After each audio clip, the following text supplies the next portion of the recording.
بسم اللہ الرحمن الرحیم الحمد للہ وکفا وسلام علی عبادہ الذین اصطفى اما بعد عن ابن مسعود رضی اللہ عنہ قال علمنی النبی صلی اللہ علیہ وسلم التشہد ویدی بین یدیہ۔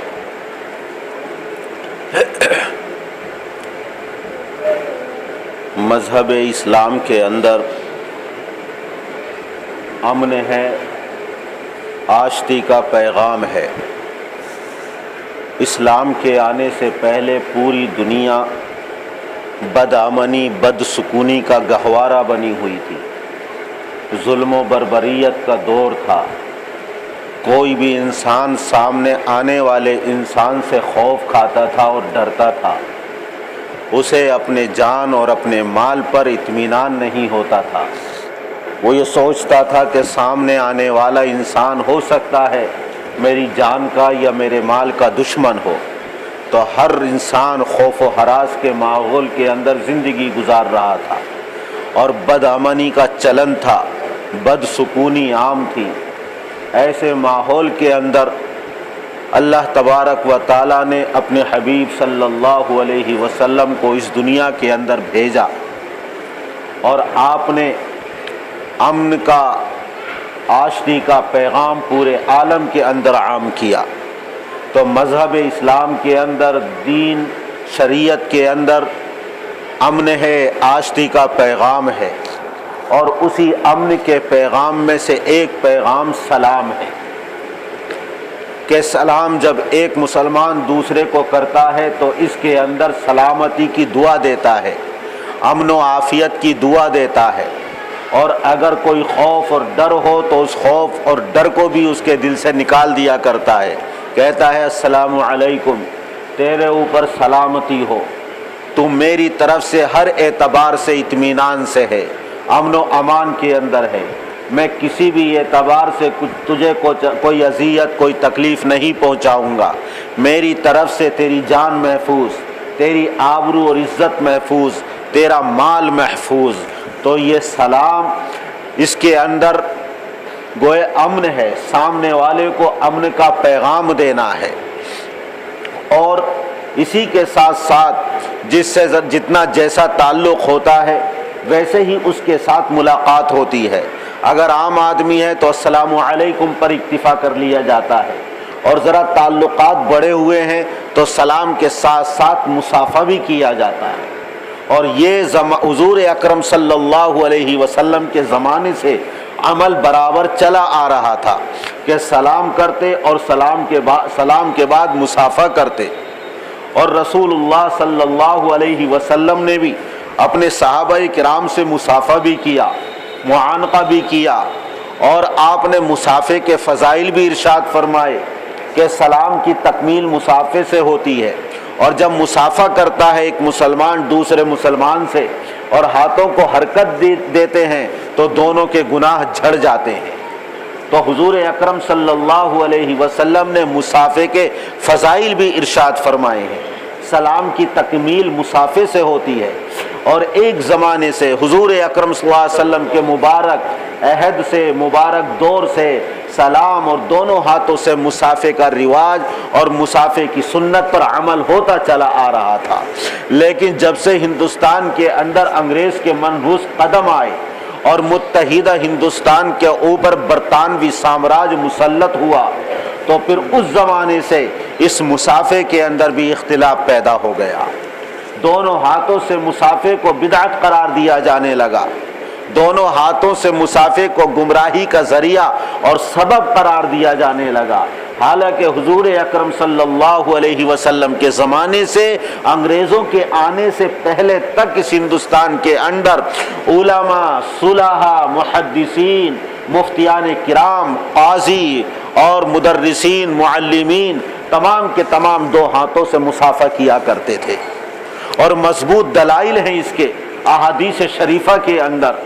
بخاری شریف جلد نمبر 2 صفحہ نمبر 926 کے اوپر حضرت امام بخاری رحمۃ اللہ علیہ نے ایک عنوان قائم کیا ہے، باب المصافحتی، مصافحے کا بیان، اور اس کے اندر ایک حدیث ذکر کی ہے، حضرت عبداللہ ابن مسعود رضی اللہ تعالی عنہ سے منقول ہے، فرماتے ہیں کہ علمنی النبی صلی اللہ علیہ وسلم التشہد و یدی بین یدی، حضور اکرم صلی اللہ علیہ وسلم نے مجھے تشہد سکھایا اور میرا ہاتھ آقائے دو جہاں صلی اللہ علیہ وسلم کے دونوں ہاتھوں کے بیچ میں تھا۔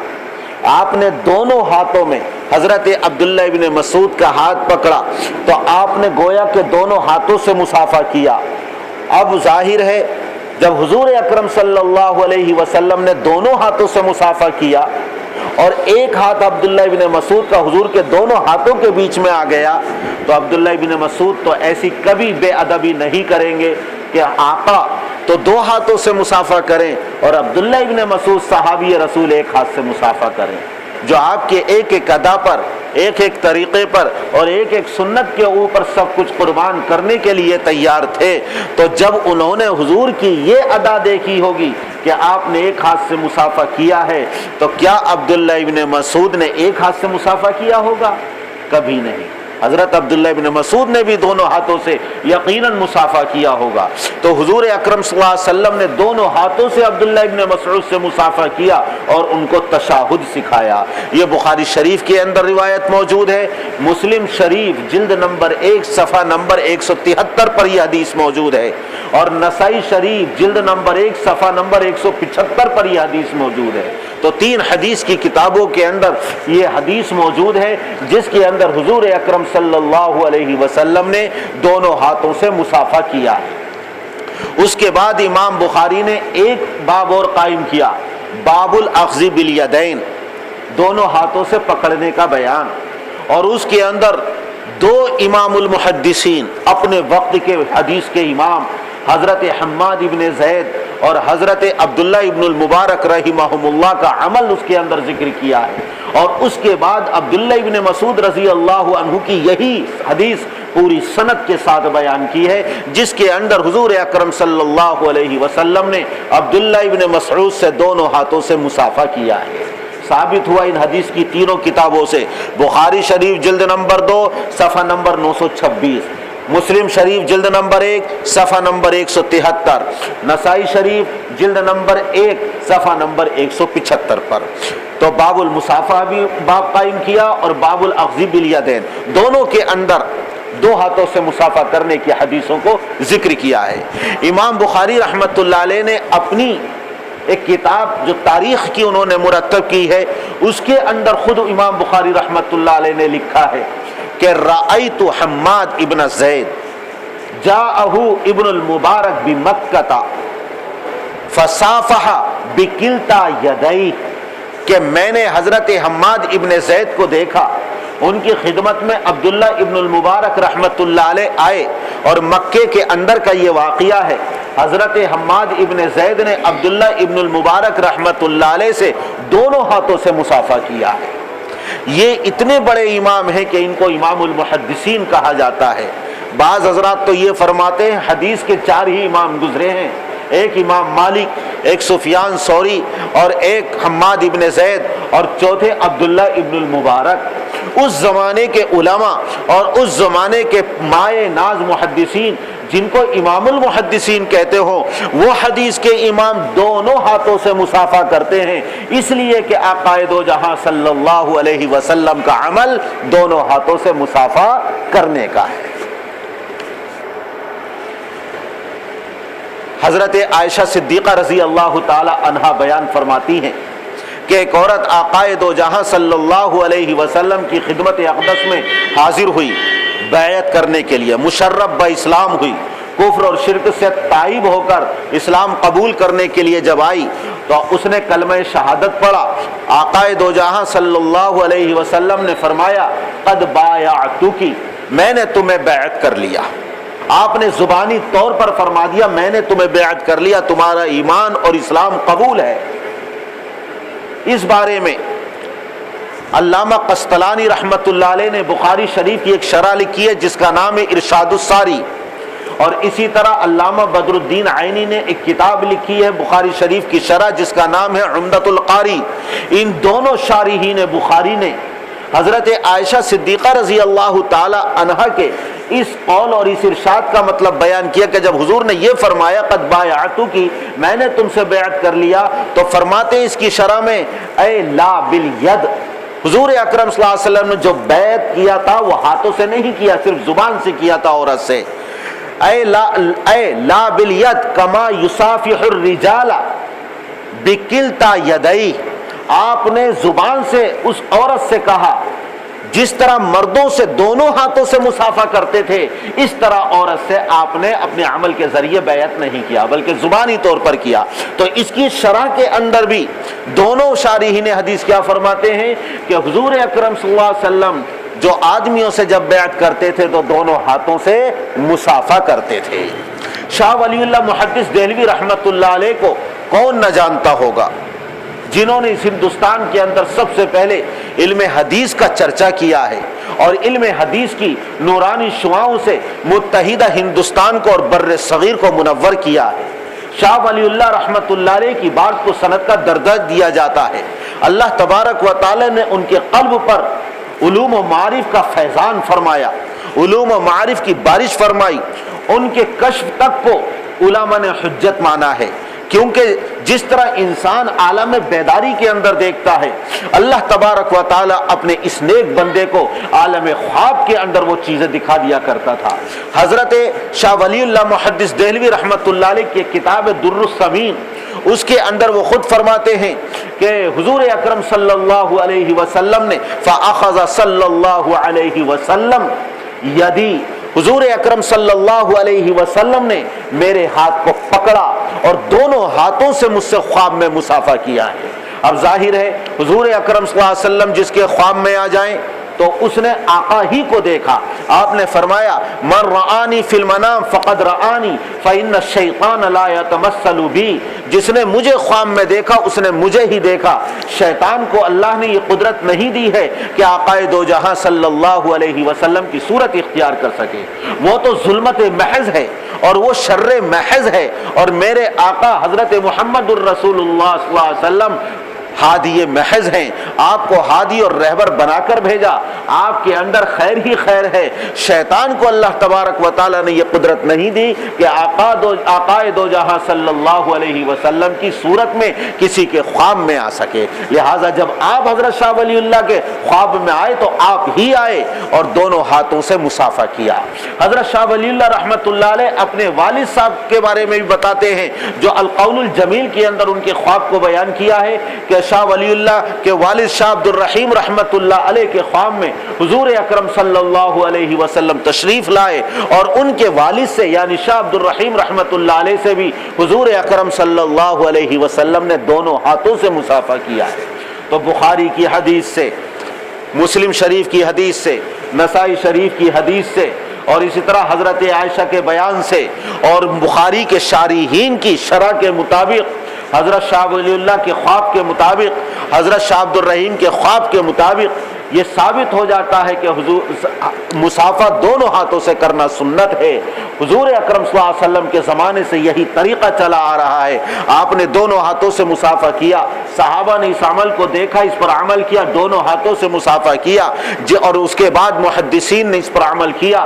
جیسا کہ حضرت حماد ابن زید جو اپنے وقت کے محدث اور امام ہیں، انہوں نے عبداللہ ابن المبارک جو فقیہ مجتہد اور محدث بھی ہیں، انہوں نے اسی سنت پر عمل کرتے ہوئے دونوں ہاتھوں سے مصافحہ کیا اور یہ عمل چلا آ رہا تھا، کسی نے اس سے اختلاف نہیں کیا. لیکن انگریزوں کے زمانے سے اس اسلام کے پیغام اور امن و امان کے پیغام کو بھی اختلاف کا ذریعہ بنا دیا گیا اور دونوں ہاتھوں سے مصافحہ کرنے کو بدعت کہا جانے لگا. سنت کا ترک، سنت جو دو ہاتھوں سے مصافحہ کرے اس کے اوپر الزام لگایا جانے لگا یہ سنت کا تارک ہے اور یہ گمراہ ہے، یہ بدعتی ہے، بدعت کا ارتکاب کرنے والا ہے. اب وہ لوگ جو ایک ہاتھ سے مصافحہ کرتے ہیں، ہم ان سے پوچھتے ہیں کہ ذرا آپ کوئی حدیث پیش کر دو کہ حضور اکرم صلی اللہ علیہ وسلم نے ایک ہاتھ سے مصافحہ کیا ہو. حدیث کی تین قسمیں، حدیث قولی، حدیث فعلی اور حدیث تقریری.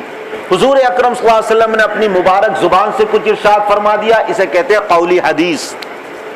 آپ نے اپنے عمل کے ذریعے کچھ کر کے دکھا دیا، یہ ہے فعلی. اور آپ کے سامنے کسی صحابی نے کچھ کہا یا کوئی عمل کیا اور آپ اس کے اوپر خاموش رہے، اسے کہتے ہیں تقریر، یعنی آپ نے اس کو ثابت رکھا کہ یہ عمل درست ہے. تینوں کو حدیث کہا جاتا ہے اور تینوں قابل عمل ہیں.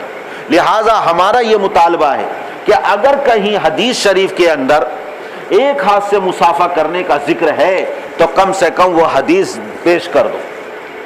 حضور اکرم صلی اللہ علیہ وسلم نے اپنی مبارک زبان سے ارشاد فرمایا ہو، کوئی قولی حدیث پیش کر دو کہ ایک ہاتھ سے مصافحہ کیا جائے گا، یہی سنت ہے.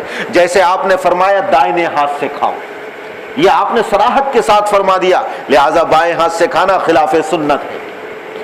اسی طرح آپ نے فرمایا کہ بائیں ہاتھ سے استنجا کرو، دائیں ہاتھ سے استنجا نہ کرو. اور میرے آقا کا عمل بھی یہی تھا کہ آپ استنجا وغیرہ کے ایسے کاموں کے اندر الٹا ہاتھ استعمال کرتے تھے اور اچھے کاموں میں داہنا اور سیدھا ہاتھ استعمال کرتے تھے. تو آپ نے جس طرح کھانے کے بارے میں ایک دائیں ہاتھ کے استعمال کرنے کو صراحت کے ساتھ فرما دیا، استنجا کرنے کے بارے میں فرما دیا کہ داہنا ہاتھ استعمال مت کرنا، بایاں ہاتھ استعمال کرو. اسی طرح آپ نے اپنی مبارک زبان کے ذریعے کہیں بتا دیا ہو، بیان فرما دیا ہو کہ ایک ہی ہاتھ سے مصافحہ کرو. ایسی کوئی حدیث ہمیں دکھا دو. آج تک مطالبہ ہے، کوئی اس مطالبے کو پورا نہ کر سکا. پھر ہمارا مطالبہ کہ اگر کوئی قولی حدیث نہیں تو فعلی حدیث دکھا دو کہ حضور اکرم صلی اللہ علیہ وسلم نے اپنے عمل کے ذریعے صحابہ کو دکھایا ہو کہ آپ نے ایک ہاتھ سے مصافحہ کیا ہے. آج تک اس کا مطالبہ ہے پونے دو سو یا 200 سال سے، لیکن کوئی آج تک اس مطالبے کو پورا نہ کر سکا. کوئی حدیث تقریر کے ذریعے دکھا دو کہ آقا دو جہاں صلی اللہ علیہ وسلم کے سامنے کسی نے ایک ہاتھ سے مصافحہ کیا ہو اور آپ نے اس پر خاموشی اور سکوت اختیار فرمایا ہو، لیکن کوئی ایسی حدیث تقریر بھی پیش نہ کر سکا. حدیث صحیح دکھا دو، حدیث صحیح بھی پیش نہ کر سکا. حسن درجے کی دکھا دو، حسن درجے کی بھی آج تک کوئی پیش نہ کر سکا. ہم نے کہا پھر ضعیف سے ضعیف حدیث کوئی دکھا دو کہ آپ نے کوئی ایک ہاتھ سے مصافحے کو کہا ہو یا ایک ہاتھ سے مصافحہ کیا ہو یا ایک ہاتھ سے کسی صحابی نے آپ کے سامنے مصافحہ کیا اور آپ خاموش رہے. لیکن آج تک یہ مطالبہ برقرار ہے ان لوگوں پر جو ایک ہاتھ سے مصافحے کو بدعت کہتے ہیں اور وہ اس مطالبے کو آج تک پورا نہیں کر سکے ہیں اور نہ کر سکیں گے. جب زیادہ مطالبہ کیا گیا اہل سنت والجماعت حنفیوں دیوبندیوں کی طرف سے تو کہنے لگے ہمیں حدیث مل گئی. کیا حدیث ملی؟ کہ حدیث میں آتا اخذ بالیدی اور اسی طرح اخذ بیدیہ ید، تو کہنے لگے دیکھو اخذ بالید حضور اکرم صلی اللہ علیہ وسلم نے ہاتھ پکڑا، اخذ بیدیہ حضور اکرم صلی اللہ علیہ وسلم نے اپنے ہاتھ سے پکڑا. ید کے معنی ہاتھ کے آگے، اب انہوں نے معنی یہ مراد لیے کہ ایک ہاتھ، ید کے معنی ایک ہاتھ. کہتے ہیں کہ جب ید کا لفظ واحد استعمال کیا ہے، ایک تثنیہ استعمال نہیں کیا، لہذا ایک ہی ہاتھ مراد ہوگا اور ایک ہاتھ سے مصافحہ کرو. اب ایک ہاتھ سے، حالانکہ یہ قیاس بالکل غلط ہے، اس لیے کہ انسان کے اعضاء میں دو اعضاء جو ایک جنس کے ہوتے ہیں، ایک طرح کے، ان کے لیے واحد کا لفظ استعمال کیا جاتا ہے اور مراد دونوں ہوتے ہیں. جیسے اللہ نے ہمارے دو ہاتھ بنائے، لہٰذا اگر ید کا لفظ استعمال کریں گے تو دونوں ہاتھ مراد ہوں گے. پیر دو بنائے، رجل کا لفظ استعمال کریں گے دونوں پیر مراد ہوں گے. آنکھ اللہ نے بنائی، عین کا لفظ استعمال کریں گے تو دونوں ہی آنکھیں مراد ہوں گی. کان اللہ نے بنائے، سمعن واحد کا لفظ استعمال کریں گے لیکن دونوں کان ہی مراد ہوں گے. اگر کسی شخص نے کسی سے کہا میں نے تمہیں اپنی آنکھ سے دیکھا بازار میں، تو کیا یہ مطلب ہے کہ وہ کانا ہے ایک آنکھ سے دیکھا؟ بتائیے آپ. دونوں ہی آنکھوں سے تو دیکھا ہوگا، لیکن وہ کہتا ہے میں نے اپنی آنکھ سے دیکھا، تو ایک آنکھ مراد نہیں لی جاتی ہے. یہ نہیں سمجھا جاتا ہے کہ یہ کانا ہے ایک آنکھ سے دیکھا ہوگا، بلکہ دونوں ہی آنکھیں مراد لی جاتی ہیں. اسی طرح اگر کوئی شخص کہتا ہے میں نے تمہاری بات اپنے کان سے سنی، تو کیا دوسرے کان کو اس نے بند کر لیا ہوگا، روئی ٹھوس لی ہوگی، ڈانٹ لگا لی ہوگی؟ نہیں، بلکہ دونوں ہی کان مراد ہوتے ہیں. اسی طرح اگر کسی نے کہا کہ میں تمہارے گھر میں قدم بھی نہیں رکھوں گا، تو کیا مطلب یہ ہے کہ داہنا قدم نہیں رکھے گا بایاں قدم رکھے گا؟ ایک قدم مراد ہوگا. یا قدم نہیں رکھوں گا تو اس کا مطلب یہ ہے کہ وہ لنگڑا ہے, اس کا ایک پیر ہے, یہ مراد ہے؟ ہرگز یہ مراد نہیں ہو سکتا. عام محاورے کے اندر بھی واحد کا لفظ استعمال کیا جاتا ہے. عربی میں اگر واحد کا لفظ استعمال کر لیا تو دونوں ہی ہاتھ مراد ہیں. اور اگر اس پر اصرار ہے کہ ید سے مراد ایک ہی ہاتھ ہے تو دیکھو کتنے قرآن کریم کے اندر اللہ نے حضور اکرم صلی اللہ علیہ وسلم کے بارے میں فرمایا وَلَا تَجْعَلْ يَدَكَ مَغْلُولَةً إِلَىٰ عُنُقِكَ يَدًا وَلَا تَجْعَلْ يَدَكَ مَغْلُولَةً إِلَىٰ عُنُقِكَ. یہاں ید واحد کا لفظ استعمال فرمایا تو کیا حضور اکرم صلی اللہ علیہ وسلم کا ایک ہی ہاتھ تھا؟ یہاں بھی تو ید کا لفظ استعمال فرمایا, ظاہر ہے دو ہی ہاتھ مراد ہیں یہاں. اسی طرح حدیث کے اندر حضور اکرم صلی اللہ علیہ وسلم نے ارشاد فرمایا کہ المسلم من سلم المسلمون من لسانی و یدی.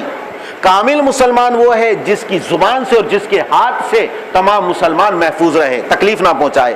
تو یہاں بھی یدی واحد کا لفظ استعمال ہے تو کیا مطلب یہ ہے کہ دائیں ہاتھ سے کسی کو تکلیف نہ پہنچائے اور بائیں ہاتھ سے تھپڑ مارتا رہے؟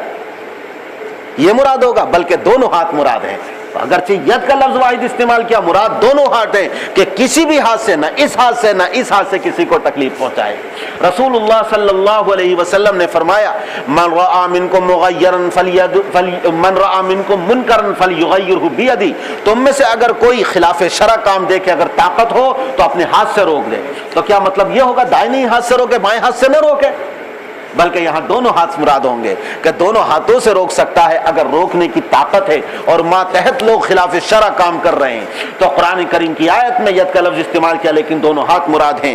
حدیث شریف کے اندر ید کا لفظ استعمال کیا لیکن دونوں ہاتھ مراد ہیں. اسی طرح جہاں مسافے کے بارے میں اگر واحد کا لفظ بھی استعمال ہوا ہے تو وہاں دونوں ہاتھ مراد ہیں, ایک ہاتھ مراد نہیں ہے. اور اس کی شرح خود بخاری کے اندر ہے حضور اکرم صلی اللہ علیہ وسلم کی حدیث کہ آپ نے دونوں ہاتھوں سے مسافہ کیا. پھر یہ کہ ید کا استعمال عربی میں انگلیوں سے لے کر مونڈے تک ہوتا ہے. ہاتھ کس کو کہتے ہیں عربی میں؟ ید. اور ید کا استعمال انگلیوں سے لے کر مونڈے تک ہوتا ہے. اب بتائیے اگر ید ایک ہی ہاتھ مراد ہے تو پھر انگلیوں سے مسافہ کریں گے, کونی سے مسافہ کریں گے, مونڈے سے مسافہ کریں گے, کہاں سے مسافہ کریں گے یہ اور بتا دو. اس کی تفصیل تو حدیث میں ہی ملے گی اور وہ تفصیل حضور اکرم صلی اللہ علیہ وسلم نے اپنے عمل کے ذریعے بتا دی کہ دونوں ہاتھوں سے مسافہ کیا. پھر ید کے معنی ہاتھ کے آتے ہیں, نہ داہنا بیان کیا نہ بایاں بیان کیا. لہٰذا آپ دائنا ہاتھ کس حدیث کے ذریعے مراد لے رہے ہیں؟ اگر دائنا ہاتھ مراد لے رہے ہیں تو یہ آپ کا قیاس ہے, آپ کی اپنی خود رائے ہے, آپ کی رائے زنی ہے. حدیث کے اندر نہ یمین کا لفظ استعمال فرمایا نہ شمال کا لفظ فرمایا, نہ دائنا ہاتھ نہ بایاں ہاتھ. آپ ید سے دائنا ہاتھ ہی کی مراد لے رہے ہیں. لہذا صرف ید سے ایک ہاتھ مراد لینا اور وہ بھی دائنا ہاتھ مراد لینا اور ایک ہی ہاتھ سے مسافہ کرنے کو سنت سمجھنا اور دونوں ہاتھوں سے مسافہ کرنے کو یہ بدعت سمجھنا یہ بالکل درست نہیں ہے. احادیث شریفہ سے یہ ثابت ہوتا ہے کہ حضور اکرم صلی اللہ علیہ وسلم نے دونوں ہاتھوں سے مسافہ کیا ہے اور اسی پر عمل کیا ہے اپنے وقت کے محدثین نے. امام بخاری رحمۃ اللہ علیہ کی بخاری شریف کی رٹ لگائی جاتی ہے, بخاری شریف بخاری شریف بخاری شریف جلد نمبر 2 صفحہ 926 کے اوپر صراحت کے ساتھ حضور اکرم صلی اللہ علیہ وسلم نے اپنے عمل کو کر کے دکھا دیا اور دونوں ہاتھوں سے مسافہ کیا ہے. لہذا دونوں ہاتھوں سے مسافہ کرنا سنت ہے.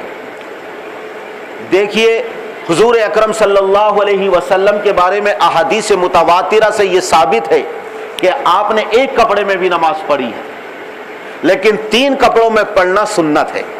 اب اگر کوئی شخص 3 کپڑوں میں نماز پڑھتا ہے تو ایک کپڑے والی سنت پر بھی عمل ہو گیا, اور اگر اس نے ایک کپڑے میں نماز پڑھی تو 3 کپڑے والی سنت چھوٹ گئی.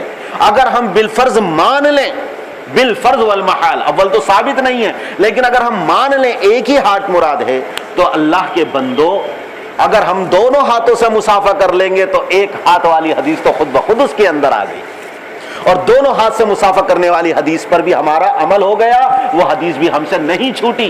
جس طرح اگر ہم 3 کپڑوں میں نماز پڑھیں, کرتا پیجامہ اور سر پر امامہ یا ٹوپی, تو ہماری اس حدیث پر بھی عمل ہو گیا جس میں ایک کپڑے کا ذکر ہے اور 3 کپڑے والی حدیث پر بھی عمل ہو گیا, دونوں حدیثوں پر عمل ہو گیا. حضور اکرم صلی اللہ علیہ وسلم نے ایک مرتبہ اعضائے وضو کو ایک بار دھویا, ایک مرتبہ دو مرتبہ دھویا، ایک مرتبہ تین مرتبہ دھویا۔ اب اگر ہم اعضائے وضو کو تین بار دھوتے ہیں تو ایک مرتبہ دھونے والی حدیث پر بھی عمل ہو گیا، دو مرتبہ دھونے والی حدیث پر بھی عمل ہو گیا۔ اسی طریقے سے اگر ہم دونوں ہاتھوں سے مصافحہ کرتے ہیں اور یہ مان لیں کہ واقعی ایک ہاتھ سے مصافحے کی بات تمہاری صحیح ہے، تو دونوں ہاتھوں سے مصافحہ کرنے میں اس حدیث پر بھی عمل ہو جاتا ہے، اور دونوں ہاتھ والے مصافحے کی حدیث بھی ہمارے ہاتھ سے نہیں چھوٹی۔ یہ فضیلت بھی ہمارے ہاتھ میں آ گئی اور یہ سعادت بھی ہمارے نصیب میں آ گئی، اس لیے دو ہاتھوں سے مصافحہ کرنے میں پورا کا پورا اختلاف ہی ختم ہو جاتا ہے۔ اس لیے آقا دو جہاں صلی اللہ علیہ وسلم کے فرمودات سے اور عمل حضور اکرم صلی اللہ علیہ وسلم کے عمل سے یہ ثابت ہوتا ہے کہ دونوں ہاتھوں سے مصافحہ کرنا یہی سنت ہے جس پر پوری امت عمل کرتی ہوئی چلی آ رہی ہے۔ ایک ہاتھ سے مصافحہ کرنا یہ سنت نہیں ہے۔